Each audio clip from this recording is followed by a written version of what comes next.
wabarakatuh. Perkenalkan, nama saya Stina Aliani. Di sini saya akan menjelaskan terkait rencana pelaksanaan layanan bimbingan prasejarah, yang dimana bidang layanan saya yaitu bidang belajar. Nah, topik layanannya itu ialah meningkatkan konsentrasi belajar untuk mencapai hasil belajar yang optimal.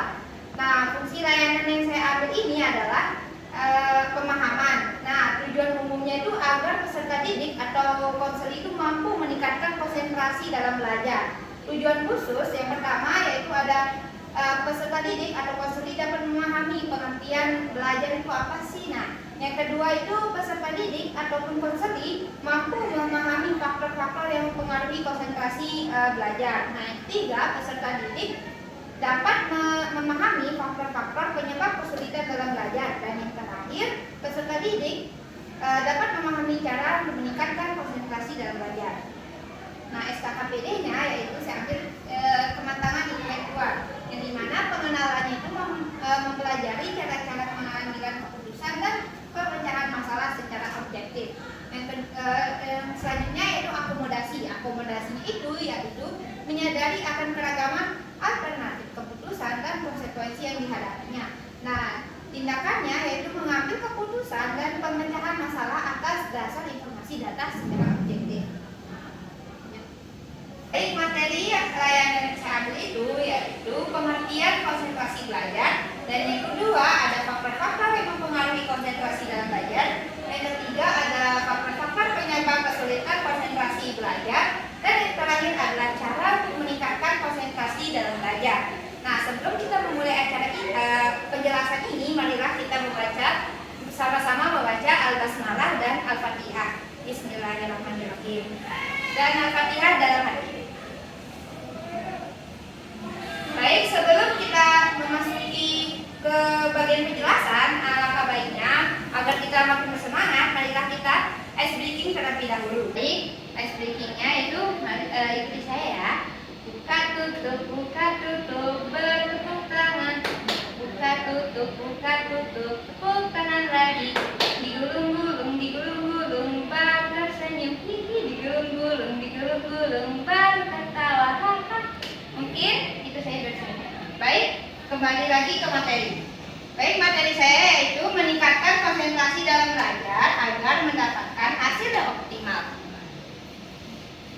Baik, poin-poin yang akan saya jelaskan di sini yaitu pengertian konsentrasi belajar, dan yang kedua adalah faktor-faktor yang mempengaruhi konsentrasi dalam belajar.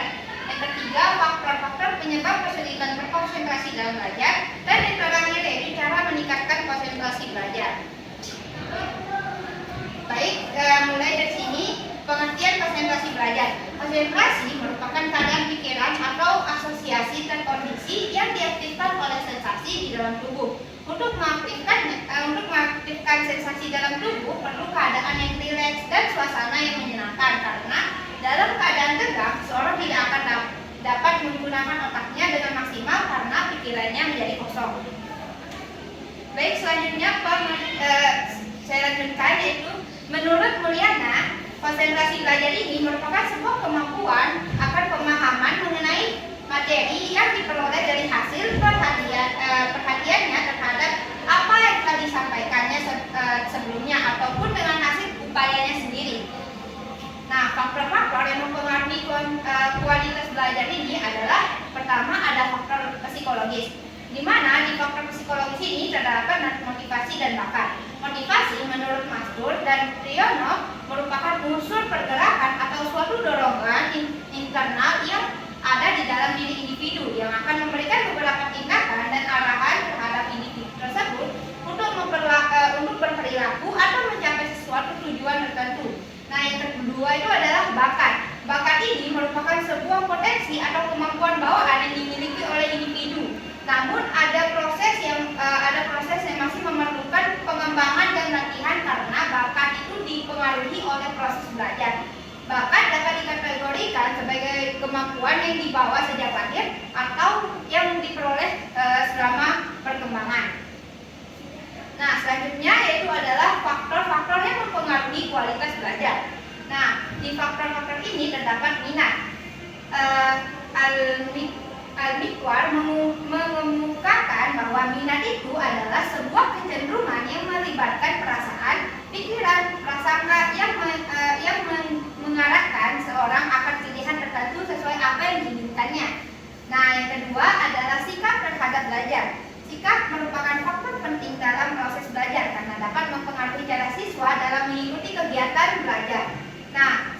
yang acuh akan menyebabkan proses belajar itu tidak efektif dan dapat menghambat perkembangan siswa dalam belajar.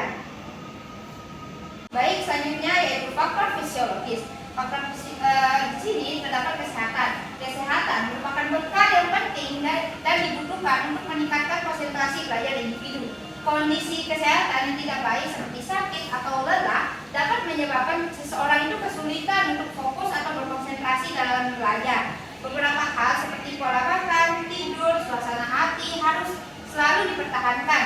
Nah, yang kedua adalah gangguan nutrisi. Kekurangan nutrisi seperti asupan protein yang kurang dapat mempengaruhi konsentrasi belajar. Nah, yang selanjutnya yaitu dari faktor fisiologis selanjutnya, yang ketiga yaitu kondisi lingkungan. Lingkungan yang tidak nyaman seperti suhu yang terlalu panas ataupun terlalu dingin dapat mempengaruhi konsentrasi belajar. Nah, kondisi yang keempat yaitu kondisi medis, di mana kondisi medis itu seperti diabetes, hipertensi, ataupun penyakit jantung yang dapat mempengaruhi konsentrasi belajar. Nah, yang terakhir yaitu konsumsi obat-obatan. Konsumsi obat-obatan tertentu dapat mempengaruhi konsentrasi dalam belajar. Nah, selanjutnya itu faktor-faktor penyebab kesulitan konsentrasi belajar. Yang pertama yaitu lemahnya minat dan motivasi pada pelajaran. Nah, yang kedua perasaan gelisah, tertekan, marah, dan khawatir, dan juga takut. Nah, yang ketiga suasana lingkungan belajar yang berisik dan berantakan. Nah, yang keempat ada kondisi kesehatan jasmani. Yang terakhir adalah bersifat pasif dalam belajar.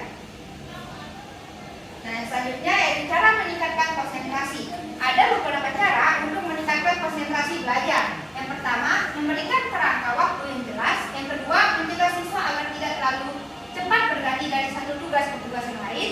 Yang ketiga, mengurangi jumlah gangguan dalam ruangan kelas. Yang keempat, memberikan umpan balik dengan segera. Yang kelima, merencanakan tugas yang lebih sedikit daripada memberikan satu sesi yang banyak. Dan yang terakhir, menetapkan tujuan dengan menawarkan hadiah untuk memotivasi agar terus belajar.